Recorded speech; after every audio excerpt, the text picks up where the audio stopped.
fucking fuck. Let's go. Go and do meditation. Go and do meditation. I was like, man, she's not gonna be able to sit down for months. Really?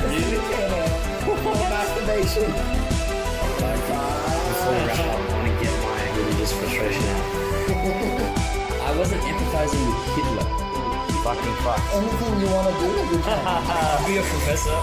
Wink, wink. Clearly, you spent too much time on the phone.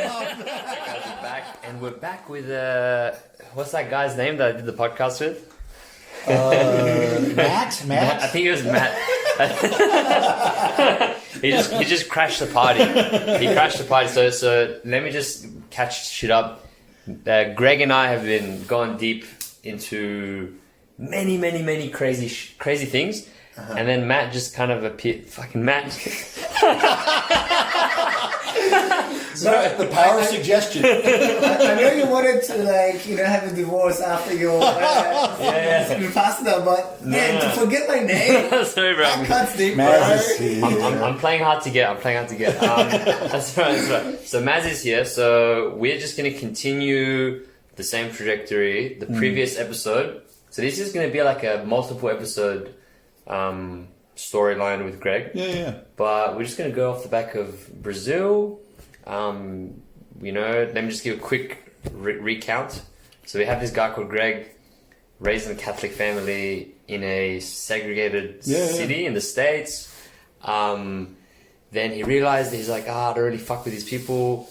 But then you kind of were interested in the Jesuits, which are like these super intellectual, like priesthood. It's pretty cool. I was actually like a bit convinced halfway through the conversation.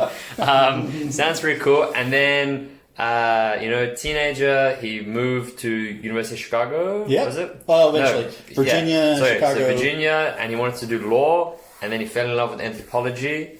And then he's like, actually, this is fucking cool. Got into a decent university, went there, and went to Brazil. And fell in love with the field work there and had some crazy experiences that he shared in the last episode. And now we want to go into something with Maz, and we're going to take a bit of a sharp turn. So stay tuned and strap in. Where should we go from now, Greg? Well, you'd asked about sort of masculinity stuff as well, and I think this is a good place to sort of talk about that. Because one of the reasons I think I was attracted to Brazil in the first place was that, so when I proposed the field research, one of the parts of the field research that never really went into the thesis was that I was interested in forms of masculinity. Okay. And in particular, like societies, cultures that didn't have the same division. So masculine, feminine traits. And I thought Brazil was a really interesting example. Because in Brazil, especially in something like Capoeira, Afro-Brazilian culture, Salvador, there was this really intense relationship between masculinity and performance and seduction and playfulness. Even though I was dealing with martial arts and fighting, these were guys who were amazing clowns, actors, like singers, dancers. So it was a form of, like, I felt like growing up in the Midwest of the United States, very white, like almost, it was funny because the same guys who were like brilliant basketball players, or brilliant, like if you asked them to dance, they would suddenly turn into super self-conscious, like there wasn't a kind of performativity, like they couldn't perform, and it was sort of like weird because you'd have these guys who were really physically assertive, quite strong, but they would fall apart when you asked them, like, how do you look? Or they didn't even pay attention to it. Whereas the Brazilian guys, style was amazing, really suave, like really, like, so I thought, this is interesting. It just doesn't cut male female the same way, like it just doesn't cut up the space. That it's very different. So I went there and I was really, and so part of as I'm there for, a year and a half, going really deep, spending every day with Brazilians, I'm absorbing this. And I decided to go back to Chicago, and I go back after Carnival, and I thought, I'll go through Carnival, and then I'll go back, and it'll be spring in Chicago. And I'd forgotten. Spring in Chicago is still like the Arctic Circle. So I walk out of Carnival in Salvador, amazing, partying, dancing, go back to Chicago, and it's cold and frozen, and I can just feel like I'm on the verge of depression. I'm on a verge of withdrawal. I'm going from this incredibly vibrant life where I walk down the street and people shout "Americano" and yay, and I know everybody, and I'm a dancer, I'm a singer, I'm a performer, I'm a lecturer at the local university, and I go back to Chicago and I'm going to grind. I'm just going to fucking grind. That's going to be my life for the next 2 years. Yeah. I'm going to write a thesis. I'm going to get locked in a room. It's going to be cold outside. No more singing, no more dancing, no more culture. Work. And I think, oh my God, how am I going to deal with this? So I run into this old friend of mine from university days, and she's there at Chicago at a prospective student weekend. She's a friend of mine. She was a girlfriend of one of my former fraternity brothers. She had gone away, done some work, and she was going to become a new PhD student. And I had a huge crush on this woman. So I thought, we were talking, and she said that she did Latin dance, right? So she's there for prospective student days. She knows she's going to come to the University of Chicago. I think, right, that's a great idea. I'm going to do Latin dance, and then I'm going to be her boyfriend, and then I'm going to sort my life out, and we're going to get married, right? So I start taking tango, because I'm thinking Latin dance, tango, that's Latin, right? Wait, did you actually think about the marriage thing? Like... I don't know if I was that far. I was thinking pretty far ahead. Because that's pretty far ahead. I was definitely thinking like, look, my life had become a bit of a shambles in Brazil, because the other thing I did in Brazil was I had multiple girlfriends. And I kind of absorbed a bit too much of the Brazilian joie de vivre, the joy of life. Yeah. You know? Brazilians are notoriously promiscuous. Like I asked one of the guys, like, you know, how many women do you think you slept with in your life? And it was in the 4 figures, and it was only because he sat down and tried to calculate. You know, it's wild. It's a very different life. Like Americans think that they are liberal. They are not even close to liberal. Like Brazilians, it's next order of shit. Like wild. Wow. So I came back and I was like, I got to get my life in order. I got to write this thesis. I'll take Latin dance. I'll do Argentine tango, which I didn't realize at the time. Argentine tango isn't a Latin dance. It's a separate thing. But I started to get involved in dance. And that would have also been a way for you to sort of feel that hole that was left from leaving Brazil, because you were dancing and singing and like having a lot of physical touch and all this stuff. So you needed something to fill that hole, and this seemed like the perfect. You're exactly right. And so I started to go to Argentine tango lessons, keeping music in my life, keeping dancing in my life. I'm going to find the place. And I started going to salsa clubs, and lo and behold, it was true. This was like Brazil, you know, 4 or 5 days a week, 6 days a week, actually 7 days a week, I would be writing my thesis. But then some nights I would shave, I'd, you know, put on a nice shirt, put on a nice pair of pants, cologne, and I'd go out and go dancing. And it was like it was a different world. So I feel like this was beginning to try to figure out, how am I going to build a new kind of masculinity for myself that incorporates the best bits of me that I discovered in Brazil with my work ethic, you know, because I didn't like this bipolarness. Like, go to Brazil, have fun. At home, I just grind. Yeah. You wanted to integrate this. How do I integrate? You have to. That's a big thing, integration. Yeah. And how do you feed multiple dimensions of yourself at the same time? How do you balance them? Not because, you know, if you've got a good work ethic, you can kind of disappear into it, and it can be unhealthy, and you wind up getting bored with yourself. So in the end, I took up salsa, tango, really enjoyed it. So I've been doing that for now close to 30 years, off and on, sometimes more, sometimes less. But got married to another graduate student, not that woman. We tried to have a relationship, didn't work. She's still my friend. Nice. But got married, and this is probably where, you know, I definitely was still carrying a lot of really messed up programming from my youth. So this is Virginia, Chicago. I'm in Chicago still. I'm finishing my PhD. No, but you're saying from your youth, as in like which period of your youth? It goes back to like the earliest days, to like childhood. Okay. Yeah. I think I hadn't really examined.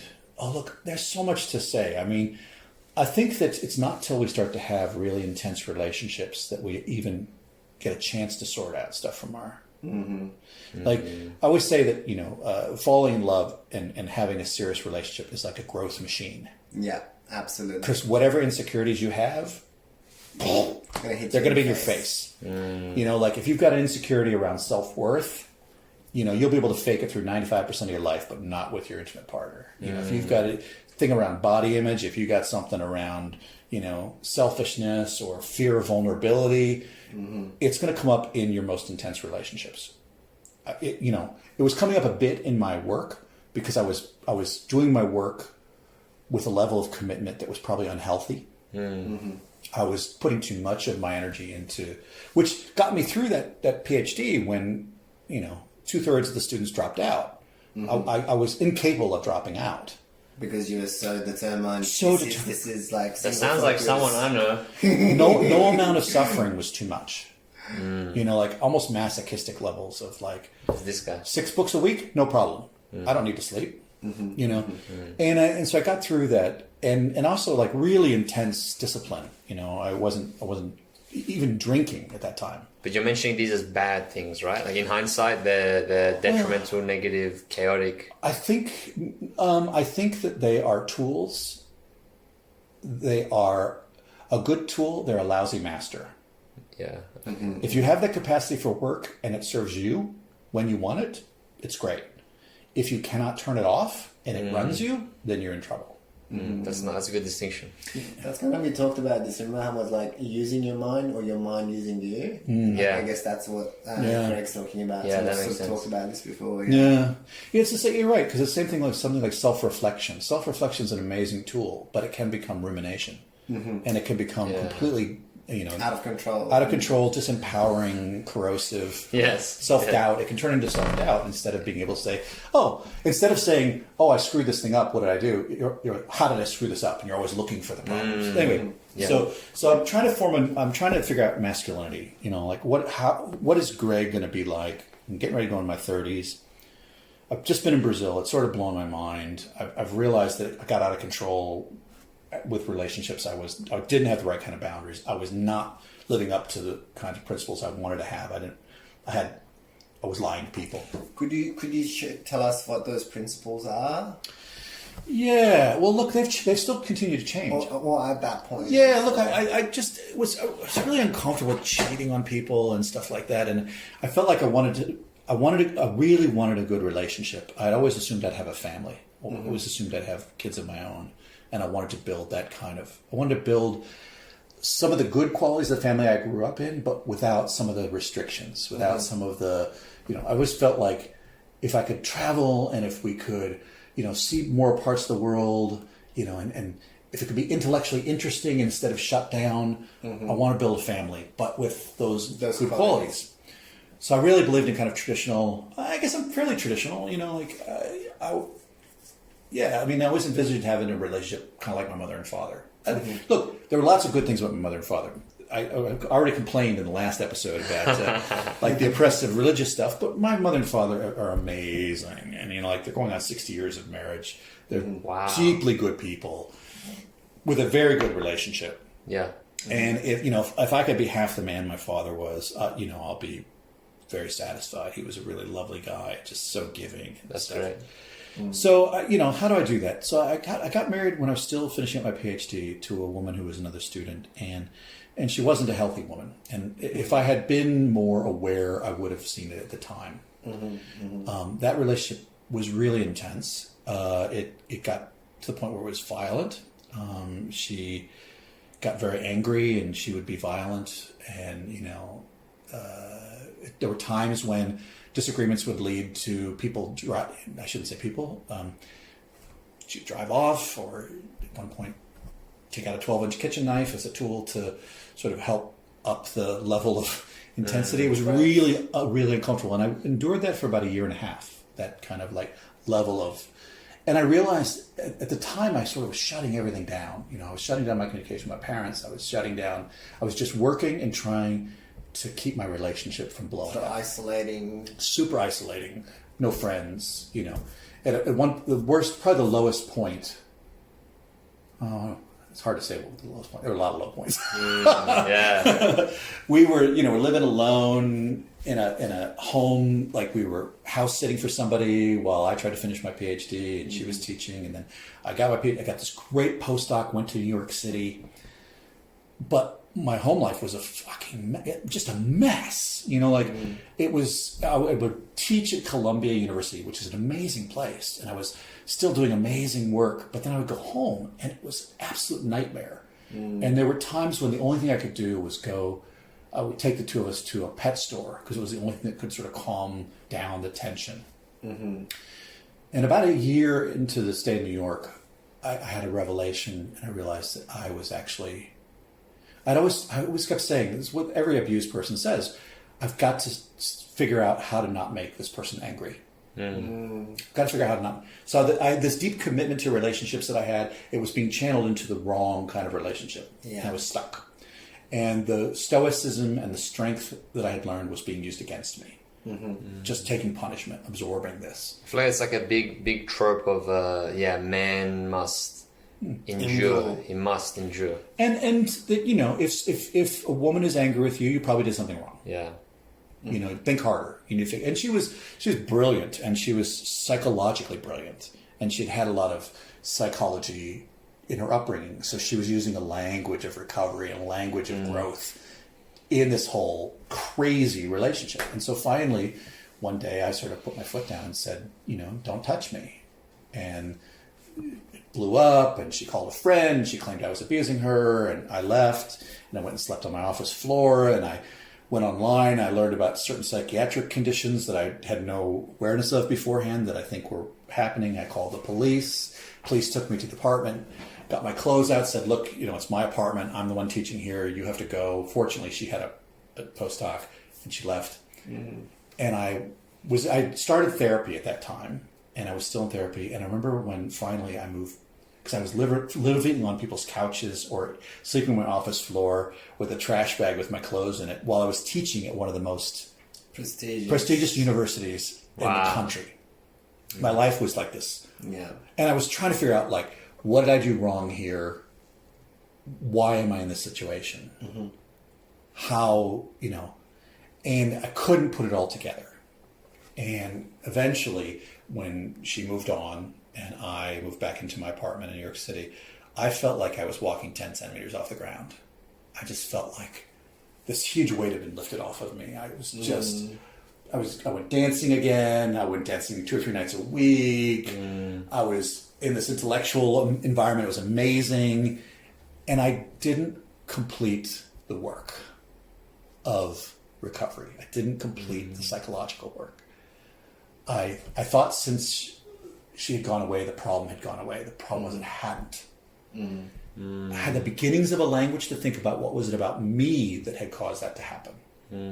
But it felt like 80% of the problem walked out the door when she left, and so I didn't need to look at the other 20%. But can I just get like a timeline of how long after Brazil did you meet her, and how long was that? Not long. I would have met her within a year of coming back from Brazil, and we probably got married a year later. It was complicated, and I won't go into all the stories. I don't really want to embarrass anybody, but it was deeply unhealthy. Got married too fast. Thought that getting married would actually make the relationship better.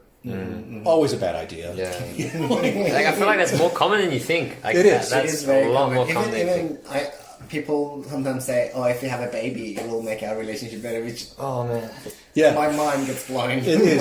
Well, I was living that, and I mean, everybody thinks they're different. Everybody thinks they're different. I'm the exception to this. So, I was doing some therapy back then. I was doing really good therapy. It was funny because I hooked up with a guy who was a student therapist because I couldn't afford it was New York City. Therapy is not cheap. New York City, So I was on a postdoc, like a 2-year postdoc. So I hooked up with a guy doing his Gestalt therapy training. Interesting. And I was like his senior project. So you'd go to his office or just? Yeah, it was lovely. He was a former builder. And actually, I've always found that getting a male therapist was really good for me. It worked really well. It was kind of like an uncle who, you know, eventually, I remember just amazing interactions there that shaped me. Like he would say things like, you know, I wasn't even acknowledging that I was being abused at first. Like I wasn't even acknowledging. I was just saying, like, she gets really angry, and then she said, well, what, you know, at one point he said to me, he said, like, well, do you think that her reaction is appropriate? You know, like just and I was like, no, we're not blaming her. This is my problem. I'm not here for you.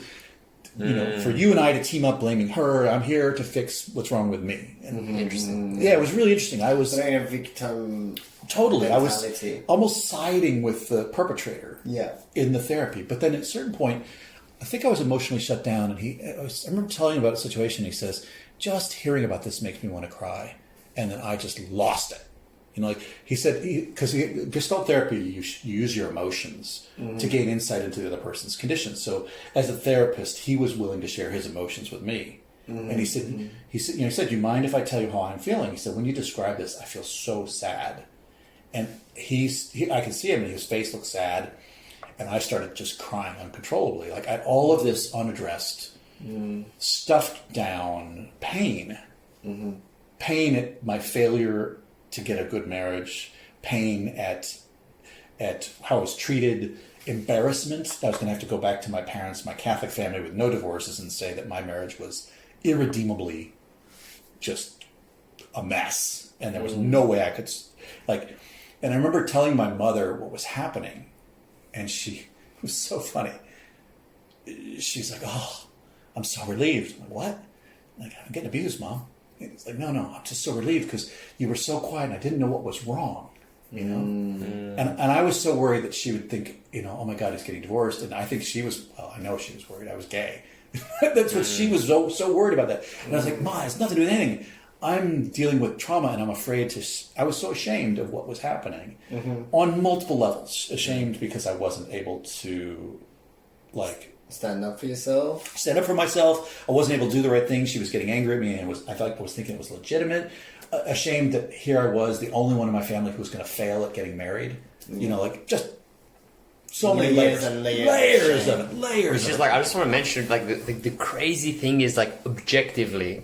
If you just zoom out for a second, people would have looked at you and be like, "This motherfucker's high achieving." Oh, yeah, absolutely. Yeah. From the outside, I had students who were looking up to me. In fact, at the same time, there's this really weird case. There was a student who helped me move my stuff out of the, I moved from one apartment to the other because I was afraid she'd copied the key and she could get back in. And so one of the students helped me move. Later on, that student, it was a terrible story. Turned out that student had been lying to me the whole time about having his brother die. And I didn't realize it. Wrote in a letter of reference for him to get into medical school, saying he got through the death of his brother. His brother hadn't actually died. And then this poor kid, his father decided to take it to court to sue Columbia University, saying students lie all the time. My son is being punished. The poor guy ended up killing himself because he was so ashamed as well. He came to me, he was ashamed. So, this was just crushing everybody. It seemed like everybody in my life was dealing with crushing levels of shame. Yeah. And people self-harming, me not being able to get out of a bad situation. And yet what I was sad about, and looking back, I didn't finish the work. I felt like once I had gotten divorced, problem solved. Woohoo! I'm going partying, going salsa dancing, going tango dancing, meeting cute girls. You felt lighter, I'm so fine. you wanted to Done. just go Therapy's and over. live your life. I feel that's Close the chapter. And Yep, Hugh got a senior project. We're done and dusted here, right? Yeah. No problem. But underneath, I had this rot, which now I have a language for. I had the rot of codependency, people pleasing, of thinking that my happiness was all tied up in making somebody else happy. That the most important thing was to find somebody who needed me, who I could save, and then doing what it took. And that's we talk about in the last episode, we were talking about woke and stuff, and I think that I was filtering. I thought I was being a feminist man to say I'm going to go support a strong woman. I'm going to marry a strong woman, but it wasn't really feminism. It was really codependency.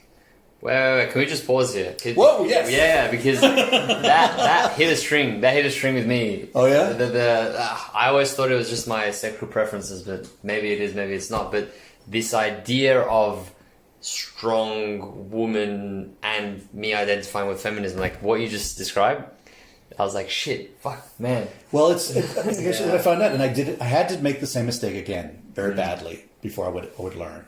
Okay, so got out of this relationship whoo, saved, rescued. Didn't deal with this rot, which is this underlying assumption that I am not worthy the only way that I can prove myself is by sacrificing myself for somebody else. Being a martyr. Being a martyr, exactly. Being a martyr. And then I was going to do it. The most important place to do it was with my future wife, because I was heterosexual. Still am, but Yeah. and through my future children. And this was going to be, I would sacrifice my life on the altar of my family, my wife. And I was thinking that it was a form of feminism and a form of altruism and whatever else, but it was really a psychological problem. And to me, it sounds like it's very shame-driven, because you were feeling so much shame, I'm not good enough. So a way that you can be like, oh, actually, I am good enough, is to be like, okay, look, I've sacrificed myself for these people, I've done all these things, and that can sort of, it's like a shame-driven thing. Like, I feel... There's another layer here which I haven't touched on, which I'll just go ahead, since you guys are obviously able to handle this. Part of it was around sex, was that I have been taught that sex inevitably sullied, harmed, whatever, the woman in the relationship. And so therefore, if a man had somebody who gave them sex, that was like the ultimate gift, and so you owe them the ultimate sacrifice. Whoa. Because I came out of this Catholic background, and I had sort of like, sex is great, I'm Brazilian, yeah. No, the deeper thing, which I hadn't really addressed, is that when I had a partner, I thought I owed her everything. Because there's so much dissonance right now, because like what you're just describing is so far from progressive. Like, oh yeah, like it's like it's the worst kind of. It's just like, because like progressives would say like, yeah, like, the feminist perspective of sexuality is like women own pleasure. Yeah. Like it's like it's theirs too. It's theirs too, which is, it's just interesting, like hearing these stories about like these internal. Oh, it's medieval. It's this medieval idea. I mean, it's this really old idea about. Yeah, it's warped, but it was sort of living alongside. And this is why I said I hadn't done the work. I hadn't really gone in, hadn't put on the head torch, gone into the dark places and found out what was really in there and cleaned out the stuff that needed to be cleaned out. So I ended up getting in another really unhealthy relationship with somebody who was quite selfish, and it lasted a long time. And I kept waiting for the relationship to get better. I keep investing. I keep helping her achieve her dreams. Someday she will care about what I want. Someday she will... If I give enough, it will be enough. Yes, exactly. So 10 years into it, Wow. I was on the verge of contemplating how I could, and I hope this is okay, end my life in a way that she would still get the insurance money from my life insurance policy. And I was sitting there on a hillside at a farm that we had gotten for her dream, which was killing me, because I was working as a professor and trying to keep a farm. I was exhausted, and we never had any money. We never got to do anything except for this farm because it was so all-consuming, but that was her dream. And I just sat there thinking, either I'm going to die or I'm going to get out of here. I can't keep doing this. And it was the same mechanic. It was the same underlying problem, which is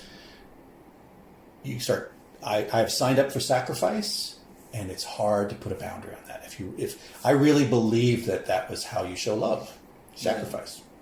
And in return, you earn love by sacrificing. So the fact that this person is not loving me, you're not doing enough. Exactly. It's like the perfection. I'm going to get there. Right? Yeah. It's like the same mentality with perfectionism. The reason perfectionism is so hard to get out of is because when you inevitably fail, you don't say the perfectionism is not going to work. You say, I wasn't perfect enough. If I did harder, if I tried harder and did this, maybe it would have worked. So next time you go even more full speed ahead, more fully into it. So that's a similar sort of mindset. One thing I just want to mention is like when Greg mentioned that story, my fucking blood started pumping. Like I'm so triggered. And it's because I hate to just be the one that always does this. Fucking religion, man. Fuck religion. Well, it is, but I would say it's more the emotional dynamic. It's the emotional dynamic underneath, because you can have this dynamic without religion. But it's this romanticization of sacrifice, whether it's service to God or sacrifice your pleasure, your mind, your time, your life. I think codependency is all around us. Okay. The idea that your happiness should be contingent on somebody else's experience. You know, it's in our stupid romantic movies. It's in our love songs. Yeah. You know, there's so much pathology paraded around like it's true love. You know, there's It's love like of country. Disney movies and whatever. Yeah, it's not just religion. I would say religion is a particularly potent tool for messing people up, but it is not the only tool in the arsenal to mess people up. Okay, can you just go into like just convince me why I shouldn't be as triggered as I am about religion, like in this context? Because I think even if my mother was an atheist, she still would have put the same thing on me. I think she was, because it was, and it's not her fault either, because it was put on her. You know, like The cycle of, you know, that because she very much felt like her happiness depended upon whether I was like it was mutually assured destruction. So I think it's deeper. It's like there's like a deeper 'Cause layer you to can that. feel that you can Yeah. when your mother is sacrificing her life for you. It's very hard to just walk away from that clean. Yeah, it is really hard. dude. Personal experience. What? No, I'm just thinking. I'm like, fuck. I've been scapegoating religion when maybe I just have like mommy issues. We all do. Mommy and daddy issues. Like the family is the place where you learn how to interact, and then life is the classroom where you will learn how to make choices about those things. You learn them in a way that doesn't feel like you have any choice about them, and that later. And this is I didn't finish the work. Okay, I didn't finish the work. So now, after this whole thing, I go back into counseling. I joined a 12-step program, which I think is really, really helpful. It's a shame neutralizing mechanism. Yep, absolutely. Just keep walking up to your shame. Keep saying it. Keep saying I had a problem with this. And just to add a little bit onto that, like, because I run a workshop on vulnerability and shame, and shame is, Brené Brown talks about, is a researcher, and she talks about shame, and she says, if you were to put shame in a petri dish and douse it with empathy and non-judgment, it dies. But if you were to keep shame in a petri dish and keep it secret, like let it stay in secrecy, it thrives and grows. So the more you speak shame in a supportive, non-judgmental space, the less of it you're going to have. And the more you keep it to yourself, the more it grows. And I've really personally experienced that too. I've definitely experienced it, and I've done some pretty intense recovery stuff. I even did an inpatient recovery set, which was there mostly with people who are recovering from substance problems. And what I've heard from other folks who are recovering from substance problems is that unlike that, they didn't have religion, for example. Often they had trauma is their source of shame. So different things can power that sense that you are not worthy, and that puts you in these bad dynamics. In this case, they were trying to anesthetize that, or but it's the same. It's a different kind of shame dynamic, but it has the same power over people. So look, I'm not an expert in this stuff. All I am is a fellow traveler on the road to hopefully being better. And so what it meant is I had to figure out a new way of being a man, because this way that I had of being a man, which was a combination of medieval plus feminism plus Catholic, it was like this hybrid. All of it was powered on the sense of sacrifice for love. Sacrifice for love. You earn love you earn it. Just to have that word, you earn love. Instead of you are loved, you have to earn love. And are you blending this with what masculinity had meant to you? That's what it meant for me. That's what it meant for me. I looked at my father, and what I saw was a man who was so willing to sacrifice for his kids and for his wife. And that's what I admired about him. I admired instead of admiring him for his serenity, I admired him for his sacrifice. And I felt his sacrifice required my sacrifice. Therefore, and that was my way of showing gratitude. That's what made him great in your eyes, so you wanted to be great, so you copied the trait. Exactly. And so I think for me, from the outside, it looked very progressive. I looked like I had relationships with very strong women. I was very supportive of them and their endeavors. I was very, with my colleagues, I was not, I wasn't a kind of coercive. Even when I was a leader, I was sacrificing myself for the people who, so I looked like a very progressive, generous person, but it was all being run on a limited supply of energy, and it was all powered by shame. And so it nearly broke me, it nearly killed me, and when I look back, I think just I'm so glad I finally extracted myself from that, because it was so exhausting, and it was so, ultimately it was unsatisfying, because the sad thing is I was attracted to people who were the biggest challenge to make happy.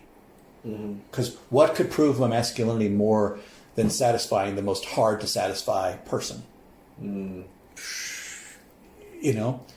What proves your masculinity more than the biggest sacrifice? Shit. So it's messed up, man. Yeah. and the fact is, I could have done it. I mean, I had this whole plan in my head of how I would kill myself so that she could have the money, so that she could have this farm. Ultimate sacrifice. The ultimate Yeah. sacrifice. Shit. And probably got saved by my dogs coming up and realizing, whoa, this dog doesn't need me to do anything. Why do I get something? I don't have to earn the dog's love. Why do I get something from this dog that I can't get from my life? Yeah.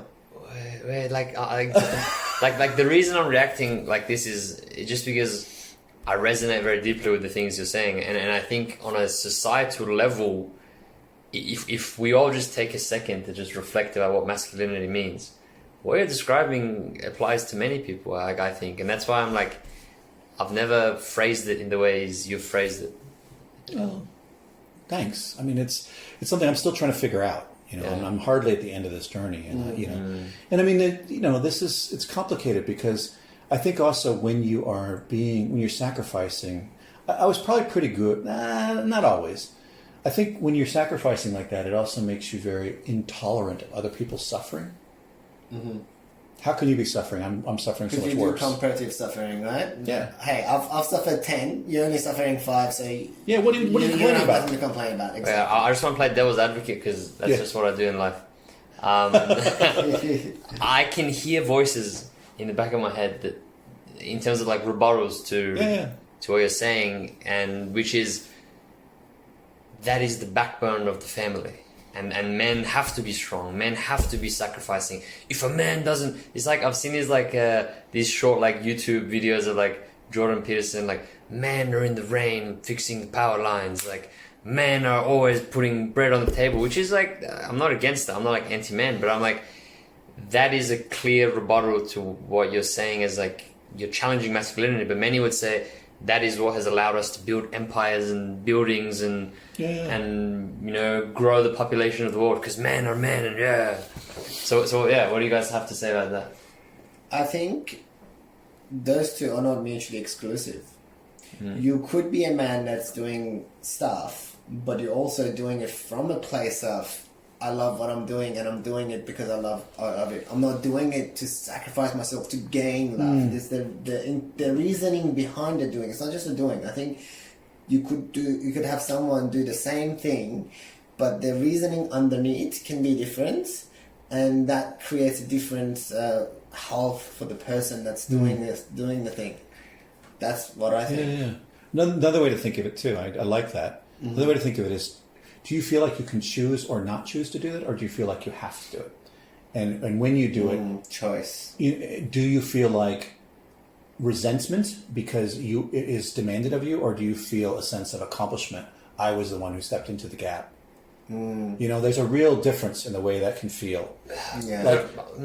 Like, and there are times when I struggle with it. I mean, I've got a son now. I've got a stepson, and there are times when I do things for him, and I have to do a gut check. I have to say, like, this is shitty. I don't want to do this, right? This is actually, and I talk to my wife about it openly. Say openly, like, I'm going to do this. This sucks. And it's interesting. It just changed, just to be able to say that and own it, and not be like, yes, this is my role. I'm fulfilled by this. No, I'm not fulfilled by this. This fucking sucks. I have to do this thing that I don't want to do. It's for my job too. Do I feel like I'm doing it because I'm unworthy, or do I feel like, it's a trade? And to sort of, I had an experience recently that sort of resonates with that as well. So I went to this rainbow gathering, which was this hippie community, life living thing. And the first few days I was there, I was like super active member of this community. I was like doing all the things, like bring wood for the fire, do the water thing, do the tarp thing, all the stuff.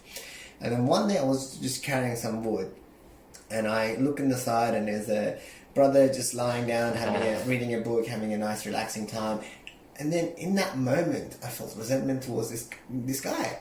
And I just immediately, I'm like, okay, I don't want to have this resentment to these people that are here. So I dropped the wood and I sat down and understood, okay, I was giving out of my capacity. Yeah. I was feeling obliged to do, whereas there was no obligation. Yeah. It is, you literally do whatever you want to do. No one has any expectations of you to do anything at any time in Rainbow. But I was putting the expectation on myself. Yes. And that's why I had resentment. And then once I stopped that, then I started to only give when I really wanted to. When it was a choice, like you mentioned. And that felt empowering. That felt powerful. I felt like a man. It feels like a real gift. This. Yeah. It feels like a real gift, not something extorted out of you. Exactly. I don't know, guys. I have strong resistance to what you guys are saying. What's the resistance? So the first thing is like with what Greg is mentioning, I think I can see the liberation of communicating clearly. So even if you don't like it, don't just soldier through, communicate that. But what you're describing, Maz, about how the intention behind it and the choice is important, I don't know, like I'm just resisting it because it sounds like an extremely privileged thing to say. Like I feel like in the context of I'm just arguing for the feminists, the pro-men rally, is that a lot of the places in the world, men don't fucking have a choice. If they don't choose to do it, the fucking family dies of starvation. So what do you mean choice? Like that's just a silly elitist argument. Like that's a great point. I mean, we have to realize that right now in the world, we are all living under this incredibly difficult system, which is profoundly unequal. It puts the burden of providing the conditions of life disproportionately on certain people and allows others a kind of luxury that is absurd, frankly. I mean, it's obscene. And we do have an unjust system. That's a separate argument, though. I mean, in terms of your life and how you structure your life, I think that, people have every right to walk out on things, and I've done it now. I've walked out twice on marriages where I had committed, said I would spend the rest of my life with this person, and then realized, and that's a very hard step to take. I mean, in both cases, I would say it took me, well over a year of misery to come to the point where I could actually. So I think putting down the firewood is a good example of a micro choice. But these kinds of big commitments, it's hard to walk away from them. But I think at a certain point, if they are really doing this kind of destruction to you, you have to walk away, even when it's a situation where you feel really committed to it. I think, I'm curious to hear more about that, in the sense of, speaking to men, who I'm sure there are many men out there who feel obligated, like the way I described before. Mm-hmm. And now that I'm just taking a step back and thinking, I'm like, I totally get that. It's fucking scary and it's hard and how do you do that? Yeah. Can I just say something as well? There's a difference between feeling obligated and actually being obligated.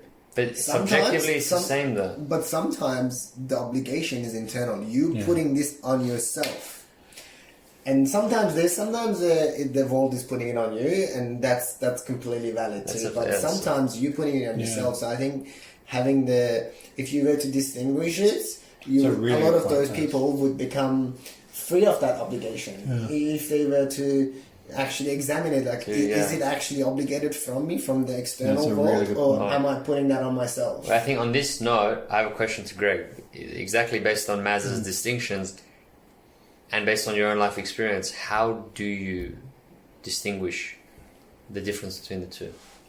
It's a really good question. I'm not sure that I can even answer it. I mean, for me, one of the things to do is, if you're in that situation, you need to talk about it.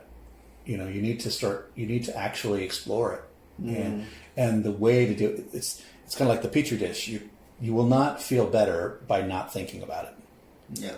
If you are feeling like this situation is not serving me, it's really uncomfortable. Draining me. It's draining. I resent it. I wake up in the morning resenting. I'm angry before I even have a reason to be angry because then I have to really check. And in some cases, I might need a plan to change. I might have to say, here's my plan, or you know, I might. So for me, I mean, I talk about counseling, but there's lots of different ways to sort of do this. You know, for me, you know, I resisted counseling for a long time. I resisted going and seeing a therapist, and it was incredibly empowering once I did. But so was reading a lot. You know, really reading and understanding the conditions I was in. You know, so for example, the getting divorced the first time, I would say what really led to it was about a week and a half of sleeping on my office floor, reading books about personality disorders, and really feeling like I was understanding for the first time what situation I was actually in.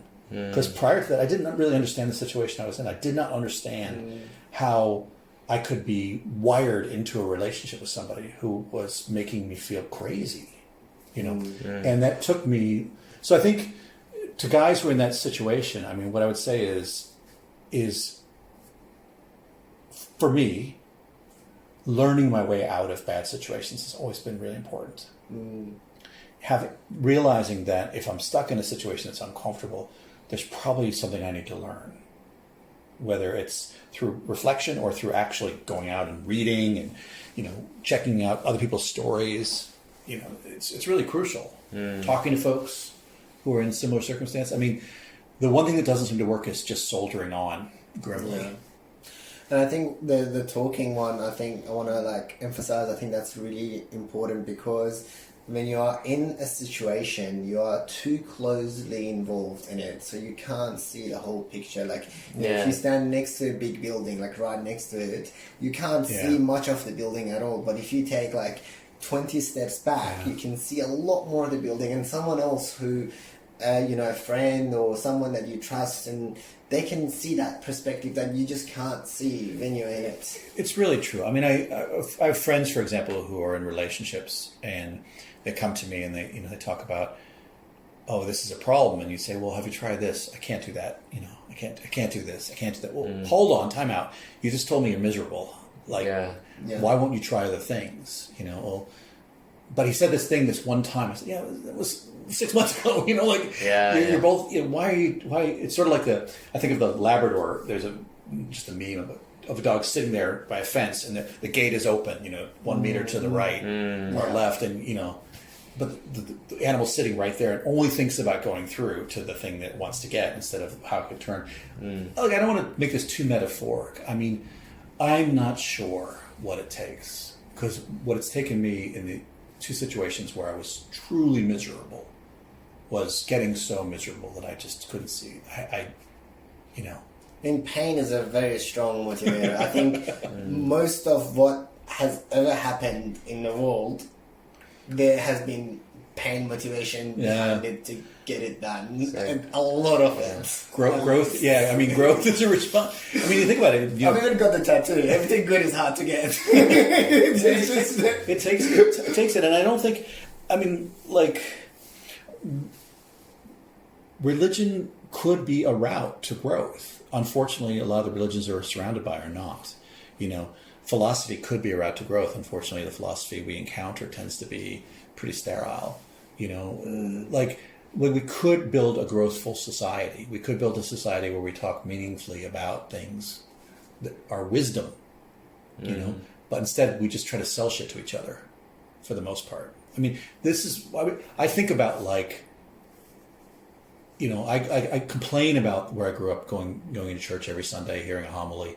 That could have been a space for really thinking about important issues. Unfortunately, it was obsessed with anti-abortion politics. Yeah, and like, our teenage boys masturbating. Yeah, which is like, you know, can we move on? Yeah. And instead of like, I mean, we could have spaces for really thinking hard about, like, for example, you know, the discussion of climate change could be a space to think about what would it take for us as people to actually achieve what we need to achieve to make a sustainable life. It would take thinking about, you know, is economic growth inherently good? You know, is getting more of our needs met when they're artificial needs, is that really what we want to do as a society? You know, is this how we want to live? Is it so important that our houses keep going up in price that we want homeless people? You know, like it's hard to have deep discussions about serious issues given that we've got this kind of like layers. And the public sphere has just been hollowed out. It's very sterile. It's very sterile. It's been hollowed out. I mean, and it's. I mean, there's space for change. I mean, there are interesting things happening in media. You know, there's some deep conversations happening. I mean, I watch, for example, in the United States, things have gotten a lot better. I mean, watching, for example, what Oprah did in the United States for the discussion of pop psychology in a good way. You know, for the way things have come out about the way it talks about sexuality and gender have really opened up. These are positive signs that as a society we are actually growing. We're getting better at having serious discussions about things that matter. I mean, people talk about, like, we brought up woke. I mean, to me, I actually think it's a good thing. I mean, that we're able to talk about things we couldn't talk about 20 years ago. I mean, the reaction to, you know, queer identity, for example, 20 years ago was horrible. It was so, 30 years ago, really. Yeah. It was so judgmental, rejecting, you know, everybody has to be the same. Now it's actually gotten better. I mean, it's not perfect by any stretch, but my God, it's so much better. You know, Me Too has changed the discussion about the horrible patterns of just harassment and exploitation in workplaces. I mean, it's actually really good to have it. Now, they're not easy discussions to have. No. And it means some people are going to be really fucking uncomfortable because it's going to come to light some really nasty shit they've been doing for a long time, you know? And it's going to cause backlash. I mean, we talked about Donald Trump a little. I mean, to me, the whole phenomena of Trump is just one giant fuck you to progress, you know? Fuck you to immigrants. Fuck you to transgender people. Fuck you to women. You know, like, we're going back, you know, make America, you know, retrograde again. Back into the old days. Yeah, it's just a giant... Good old days. Yeah, what are you talking... Which is really interesting phrase, because the good old days is just... it's not very good. There's a thing about nostalgia. We fucking had segregation. When you have nostalgia, it really, you see the things through rose-colored glasses. Absolutely. Dangerous. It looks beautiful. Everything looks beautiful, but you really, like, even personally, like, I might, like, one day I'm, like, feeling lonely or whatever, and I think about, like, one of my ex-relationships, I'm like, oh, wasn't that great? It's just a nostalgia. It's not actually, like, real. When you look, for example, at the past and think about the undiscussed trauma, the levels of substance abuse, the levels of just entrenched child abuse, it staggers the mind to think. You know, people look back on these eras. For example, in the United States, they look back on the 1950s. The 1950s was a unique moment after the complete destruction of Europe, and, you know, when the United States gained this sort of economic hegemony, and was this sugar high of the Reconstruction. Meanwhile, it was racist as hell. It was sexist as hell. People were medicated out of their minds to deal with their lives, and it was really, and they had much less material goods than we have today. You know, houses were tiny by comparison. You know, so I think it's not just a matter of being grateful for what we have. It's recognizing that we are still growing and having a bit of patience with that. You know, it's like we were discussing, like, you know, pronouns and stuff like that. I'm trying to change how I talk to people. You know, I'm old, but I'd like to think that I can continue to change and get better. And I'd like to think that the mistakes I made 10 years ago, I'm less likely to make now. And maybe in 10 years, I'm going to not make some of the ones I'm making right now. Having that growth mindset. Hopefully. And not being so invested in having been right. I was wrong, you know. It's easy to say. I did things 20 years ago that I look back on and I'm embarrassed by. Yeah, absolutely. Yeah, like one thing I'd love to see if we can somehow merge this conversation to is the track of redefining masculinity, because I think I really, really want to get your views on that. It's such a cool project if you think about it. We have to just, I think on some level, we have to just stop feeling like we have to defend what we've done in the past. It's got basically to say, like, everybody's forgiven. Let's figure out the new version of this. Like, can I just say, like I totally agree with that, but I feel like many people in the progressive sphere, like, from my perspective, cannot get over the past. I get it. People, hey man, there's some serious damage there. There's some serious, and there's a lot of reckonings that have to happen. And I think that process has to run parallel to another process. So you're saying like reforming progressivism. I think there has to be parallel processes. Yeah. There's a truth and reconciliation process. Not literally. No, but I get that. Like there's a process where like people have to own up to what's going on. Be accountable. Be accountable. Like, Yeah. you know, at the same time, there has to be a process of imagining, which is more about what could be. And then that's what I The really way like. forward. Like I've personally been also like not as intense as what you're describing, but I've been reflecting on what masculinity means to me, and I haven't found anything out there which I resonate with. So I've been trying to kind of create my own masculinity, and I'm kind of lost and confused. And That's where I think, for me, Brazil still is really interesting. yeah, When I go back to the playfulness, that incredible, like the charisma and the command of some of those guys, where they, you know, they just and they could make fun of themselves at the same time. Yeah, you know, they don't take it wasn't themselves too fragile. serious. It wasn't. yeah. That's I think it's because I've been on the same journey as Samim as well, trying to understand masculinity, and I've done a lot of different things to try and figure it out. And I think you just nailed it. What it is for me, it's just having a sense of self that is anti-fragile. Anti-fragile. So you know, if I do make a mistake, if I mess something up, and someone calls me out on it, I'm like, yes, I did that. I messed up big time. Yeah. And What can I do to from fix it? that, I'm deciding to do this now. And But there's no shame or guilt. I'll be accountable for what I've done, but I'm not gonna sit there and say I'm a bad guy. I just had an experience just now. Yeah. In the break, last break we took, I ran into somebody who I stuffed up something really important for last year when I was dean. I saw her. I walked up to her and said, "I'm so embarrassed to see you. Please forgive me. I screwed that thing up for you." She was totally cool about it. But I think about the way I would have worried and fretted about that in the past. That's amazing. I stuffed up as her manager, and it's so serious. I even mentioned it at a meeting, you know, like in front of like 50 people.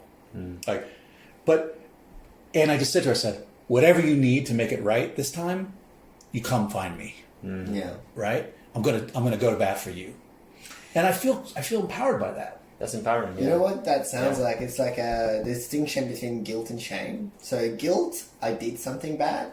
Shame, I am bad. Yeah. And interestingly, shame is associated with addiction, eating disorder, depression, suicide, violence. Yeah. And guilt is inversely correlated with all those things. Interesting. So if you have guilt, because the focus is on the behavior, so you did something bad. So you're like, okay, I did something bad.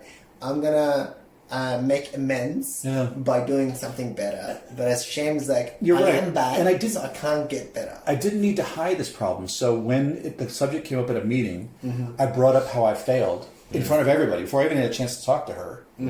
Because I said, we can't let this happen to anybody else again. It happened when I was manager because X. You know, like I knew the system is messed up. We got to protect the person in charge. Who, you know, I think that's really important.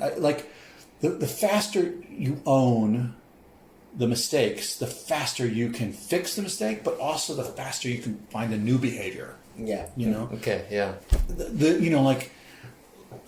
I think, for example, I would look at the Me Too movement and the way in which, you know, sexual harassment. Academia is a nightmare. My field, there's a list of just like professors who take advantage of their power to exploit graduate students and undergraduates. And some of my former professors are on it. You know, it is a cesspool. It's a septic tank of, okay, right.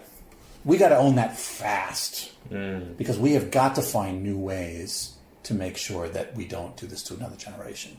We lost brilliant people to those habits, those, you know, systems. Yeah, those moments of exploitation, those cruelties, whatever you want to call them.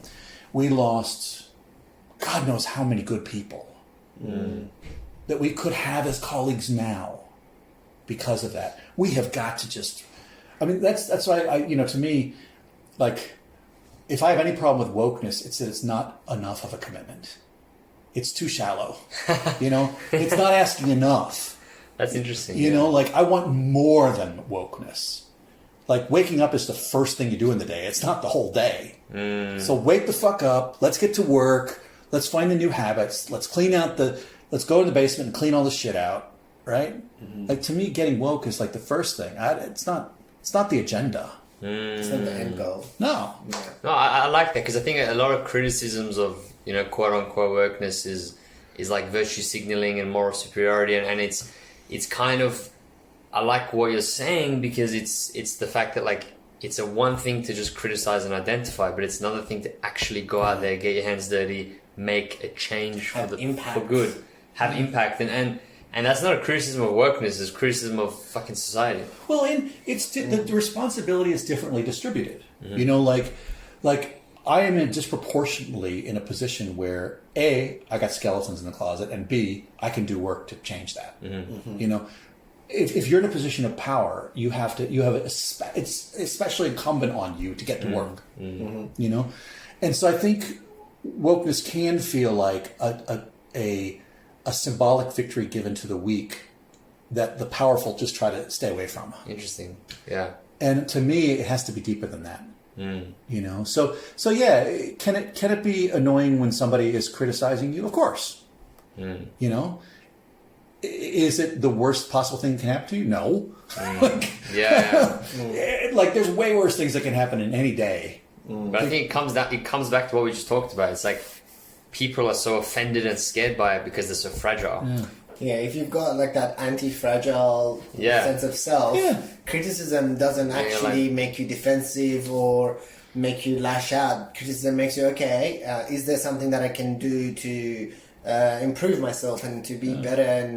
And if yes, then do it. If no, and the criticism doesn't actually seem to align, and you're like, that was good to check in anyways. But nothing to do.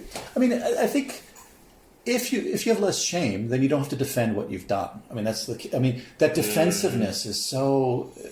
Losing defensiveness is one of the most important things I think you can do. Is nothing, no criticism that's legitimate is ever going to hurt me more than the shame would hurt me of denying. Like, I think that is huge. I think in masculinity, in I think a lot of issues with surrounding masculinity is, like, men feel scared to even not to be wrong. I feel like men feel scared to even criticize feminism. Like for example, like, I would say openly, I'm a feminist, but feminism isn't perfect, and there are aspects of it that need reform, and we should talk about it. We should talk about, like, these things, and men feel scared, so therefore they put this, like, facade of like, I'm a feminist, and actually they don't understand the basic principles behind it, and that leads to collapse. I mean, patriarchy is pretty deeply ensconced in our society, and even in habits we don't even recognize. And so it's going to be a lot of time before, like, we're still going to see new examples of it. Oh shit! I didn't notice how that's fucked up. Like, we're 20 years from now, we're still going to be noticing stuff. I'm afraid, because it's going to take some serious time. I mean, one of the things we can do is put people in positions of power who are not from the groups that traditionally had them, because they'll start to see things. Listen, listen to ourselves. I mean, a lot of times people know when things are wrong. Even if it's accepted, it's a custom. I guess. I mean. I feel very lucky to be in the position I'm in. A professor at a university, incredibly privileged, right? I worked damn hard to get here, but there were lots of people who worked hard who didn't get here. What can I do to make it right? Nothing to change the past. Past is done. I got to make sure that going forward, this is a better kind of place. That more people have opportunities, that more people get the chance to find themselves, or to say, ain't for me, and walk away. But, like, do you think people are stunted by shame? Not necessarily individual personal shame, but just shame surrounding, like, for example, yourself. You could have shame about, like, I am a white man in an academic position, and because you're shameful about it, you become stunted and you don't do anything.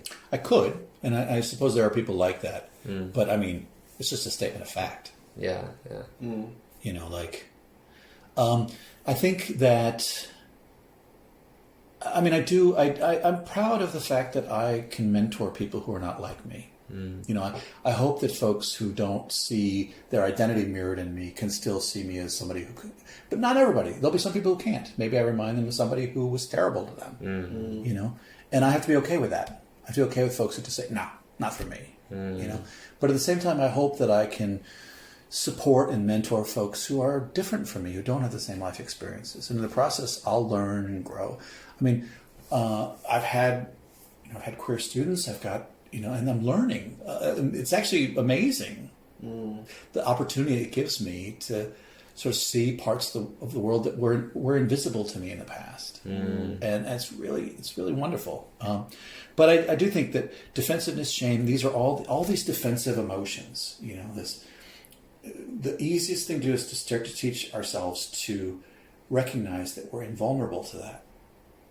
You're only vulnerable to criticism to the degree that you accept it, and even then, it's still just doesn't destroy you.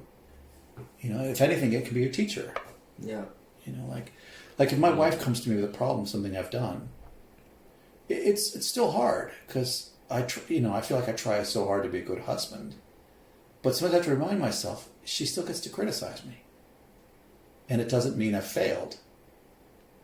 But that's hard to say sometimes. But like, do you think anti-fragile and defensiveness are the same or different? Like anti-fragile versus... They're opposed. Yeah. No, sorry. I mean anti-fragile and like absence of defensiveness, like resolving, like... I think people are much less defensive. I think learning to listen as though you were not involved in a problem which is actually with you is really helpful. You know, when somebody comes and says, there's a problem in this department, you know, the senior people are this. If I can listen as though I were a bystander. Yeah. And just go, oh, wow. Is that really happening? Tell me more. Yeah. That's one thing. We talked about this briefly in one of the previous episodes. Is like, I used to be very defensive as soon as someone criticized me, and it would be like, I'm not even hearing what you say. You just say like one sentence, and I'm like crafting this like response now. Yeah. You're talking, but it's just I'm not hearing you. And then I dish out my thing, and you're like, wait, you didn't hear what I said. And I'm like, what do you mean I didn't hear what you said? And then it just escalates, right? I just rejoined every point of, point by point. Exactly. So, and then the way for me out of that was to be curious and just be like, okay, what is this person saying? Just like forget about how it's impacting me and what's happening for me. Let me be curious about this person. What are they talking about? What's the angle? What is happening for them? What is underneath the words that they're speaking? And that really helped me. And sometimes, I mean, this is a classic communication technique of just listen as though you were not involved, even if you are the perpetrator. No, that's great advice. Because one thing that can happen is sometimes once the person talks through it, they'll actually say partway through, I'm overreacting. That's true. Or like, actually, this doesn't have anything to do with you. It has to do with the earlier thing that happened that's pissing me off that I can't do anything about, but I'm taking it out on you. So literally that process of letting that person speak and listening as though you were not involved can itself lead to a point where that person says, actually, now that I talk it through, it's not what I thought it was, or something else, or actually it's really interesting. I'm having this reaction to something you've done. It's out of proportion. I guess what I'm saying is, it's like really listening as though you were not involved can be magic. Yeah. Because you're still there as the stimulus for this really important reaction, but you're not there emotionally, so you can observe it. Yeah. Hold space. Yeah. And it's what a therapist does frequently, I think, where the patient will treat the therapist like they're the father or the mother. Yeah. You know, they'll have this kind of transference, and to watch that and to be able to say, you're having this reaction. So it's hard though, because when you're married to somebody or you're in a relationship, whether your family member or your child, too closely involved, it's very hard. You're invested, but sometimes the thing you can do best to protect that investment is to pretend like you're not invested at all. Not to them, but to yourself. Like almost act as though I don't care about my marriage to observe my marriage in order to best fix it. I feel like it's quite like it sounds counterintuitive and unorthodox, but I feel like it might just work. It's like stepping back. It's like what we were talking about with the Labrador metaphor, right? Yeah, it's like taking 10 steps back and just seeing things and just observe yourself be criticized. To learn what you can learn from it. Yeah, because like on this note, I want to throw something into the fucking mix, which is, I feel like on the note of masculinity, we talked about like this defensiveness, this anti-fragile nature, this like you absorb the criticism, all of these things. But there's one other thing that I've been grappling with. I want to get your thoughts on. Is up until now, my journey of reconnecting with masculinity has been to completely throw masculinity out the window and find femininity. And in a weird way that doesn't make sense now that I'm saying it out loud, but it's like by reconnecting with my femininity, I feel like and that's why I'm like, but then now I'm putting the brakes on and I'm like, wait a second, like I don't want to just go full feminine. I want to like... It's a very simple thing that men can do, which is build friendships with other men. Do things that you enjoy with other men. I mean, ironically, for many men, they surround themselves with their closest friends or women, their partner, the folks, and they don't have good relationships with men. They don't have to be masculine. They don't have to be, especially butch. You don't have to go hunting. You don't have to kill anything. You don't have to play footy. Just have good relationships with other men. And what you'll see is that they're as rich as the relationships you can have with women. Fuck. Like, now that I'm thinking, I'm like, actually, you're right.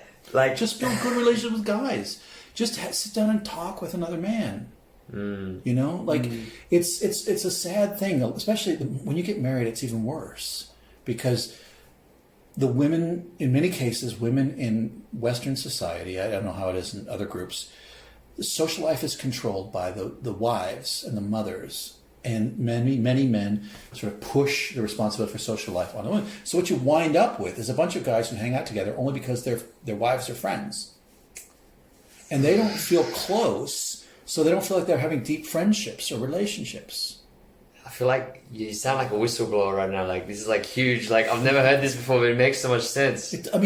We know that in the United States, even where you live is determined by the wife. Almost invariably, a couple will live closer to the parents of the wife than the husband. So even the family that you spend more time with is usually the wife's family. So the man can often feel like a satellite to his wife's social life or to his partner's social life. Fuck. And men don't... But the thing is, when we bond with other men, we should try to do it in ways that are not about rejecting women. Like, one thing I had, which I haven't done in a while, I should do, is I had a men's breakfast at my house. I just invited guys over for breakfast. On a Saturday.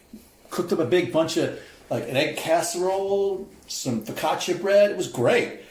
They stuck around. I had to take one of them home like at 9 o'clock that night. No. It was like, once we got there and started talking, it was amazing. Yeah. It's like, it reminds me of this thing I go to called Men's Table. And that's just what it is. Just friendship. You just sit down and you just talk and you connect. When I was in therapy, I made one of my best friends. He started talking about his on again, off again girlfriend, and she reminded me of my first wife. We just started talking. We just went to breakfast after our 12-step meeting, and we become friends. And and at the moment I need to rebuild some of those. But the thing is, masculinity is not like some sort of activity. It's just being with men. I mean, that's one of the ways to build it. It's just one of the ways, but I think it's just to see, the kinds of issues. We think it's an abstract question. It's not an abstract question. What is masculinity? It's just, how are men? What do they do? What's the best way to feel like you're in touch with it? Well, talk to some men. that sounds so simple, but like one thing that I was thinking about, like reconnecting with my masculinity, was I was like I should start a martial arts, and only because I feel like I've suppressed my inner. Just hang out with some guys.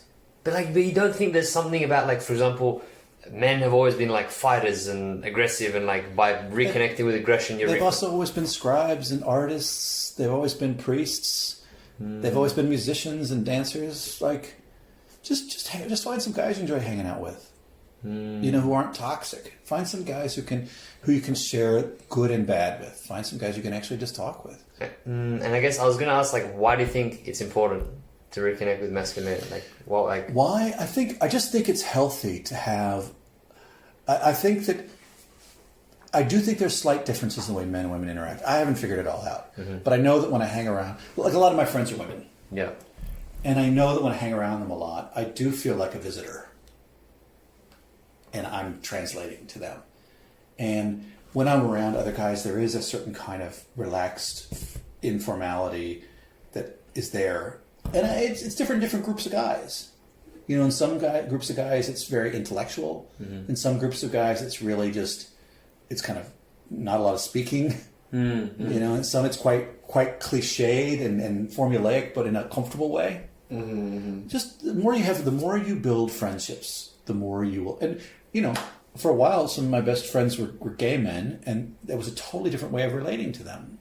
I almost had a kind of gay performativity around them. Yeah. Just because it felt good. Yeah. In the group, like I was one of the guys, even though, you know, like it was a good group of people to hang out with. They were really sweet guys and sensitive, and I learned a lot from them. You know, so that would be the best thing, I think, is just instead of making it an abstract or intellectual enterprise, make it a social enterprise. Because like the one thing that I'm thinking is like, what you mentioned about like men's social lives being like a satellite to that of the spouse or partners, whatever. I feel like a criticism of that could just be like, what's wrong with that? Well, there's nothing wrong with it. It's just if you're looking for something else, try having some friendships with men. Try having some friendships where your partner is not your mode of interacting. So it's more about autonomy. It's about being autonomous of your social life. It's more about if something is missing, try something different. Okay. Yeah. It's a simple. See what happens. Like if it's working fine, you don't need to do it. If you are actually really good friends with the people from your partner or whatever circle, if that works, you don't need to. For me, for example, for a while, that dancing was really important because I needed to find a form of masculinity that I felt really emasculated by my, you know, some of the things that were going on in my life. So to be able to do that, to dance the male's role well, felt really affirming. Really built my confidence, and I felt like I was developing a side of myself that was starved a bit. You know, because I had just gone through a horrible divorce, and I felt really, you know, gutted, and you know, the divorce wasn't really good to me. So I went out tango dancing a lot, and you know, people wanted to dance with me, and I just felt like it was affirming. So what you need to be affirmed depends very much on what the source of the insecurity is.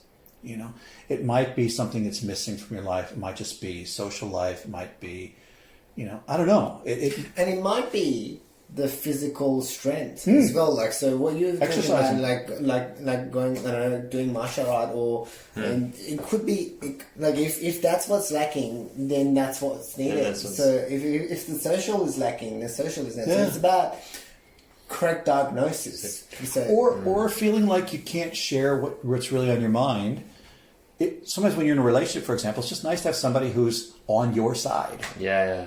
You know, even if you're not really fighting, still, you know, they're invested in you, in your side of things, and so I don't treat your own needs with shame. Treat your own needs with curiosity, just like you treat somebody's criticism of you, and that curiosity should lead you to say, "Hey, maybe I'll try this." You know, like this, like having a podcast, or you know, like getting a fitness regimen, or whatever it is. I mean, like for me, one of the nerdy things that I've gotten back into recently is I started playing Dungeons and Dragons again. Right, I'm actually really enjoying it. Nice, and I've made some really cool friendships. And part of it is it's a collective creative endeavor. We're writing stories together, and I love writing, and I love invention, and I've got this friend in Canada who I've followed for years, this artist, and I've sort of hooked up with, and now we're writing to each other and we're writing a story together. And for me, it feels really affirming. It's something that's outside of my intimate relationship. It's healthy. It makes me. I look forward to it. You know, and it's probably completely idiosyncratic. Maybe it has nothing to do with somebody else's masculinity. But I think it's just having passions and hobbies as well as a part of it, and people who support them, Yeah. people who share them with you. You know, so I think that's what I'd sort of say is, for me, the quickest way to affirm your masculinity is to make friends with men. No, I think I like that, and like just going off of what you mentioned with your personal story of the two difficult marriages, and then at the end, like being in that low place. Would you say that one of the ways out of that ditch was through finding how to reconnect with your masculinity? I would say that the more my life was enlarged, hobbies, more friend groups, more activities, the more I felt vital, alive, the more I felt that energy that I associate with being a man. One of the things I associate with being a man is that kind of like, I can do anything, you know, that kind of strength. Doesn't have, not performative, not showing off. It's more like internal. It's internal, and it's this energy, you know, like Vibrant. I work hard, I can cook. Like I was cooking like crazy for a while, you know, and that became the way I expressed my masculinity. I'd invite my friends over. My female friends would be like, "What the fuck is this?" You know, like this is Greek food. You know, Yeah. of course I'm not Greek. I learned about it on YouTube. Nice. You know, like, Yeah. but like that's, to me, it was the more that I was unhealthy, the more my life shrank to the problem. Yeah. And the more that I was healthy, the more my life expanded beyond the good things to take in more good things and more good relationships. Expansion. And more good hobbies and endeavors. When I was at the worst point, it was just job and bad marriage. That was my whole life, was this tight circle. And it felt like I had not even enough energy to do those two things. Yeah, I really resonate with that in my story as like well. fast life. It's like when I was in my lowest of the low, my life was just playing World of Warcraft every day, all day. And very shrunk. It shrunk, Literally, yeah, it my shrunk. life was my room. I wouldn't leave my room. And it feels other like than too go to the much. bathroom. And it was Yeah. like that was I couldn't even handle that. And now my life has expanded so much. So it's like I really resonate with that. Yeah, I sense think of it's expansion being core to vitality and vibrancy. And intergenerational stuff is great too. You know, have friendships with people who aren't in the same stage in life. Yeah, that's also absolutely. helpful. That's been amazing. You know, so it's different stuff like that. To me, that's just it's kind of almost like a tautology. Your life feels bigger the more it's bigger.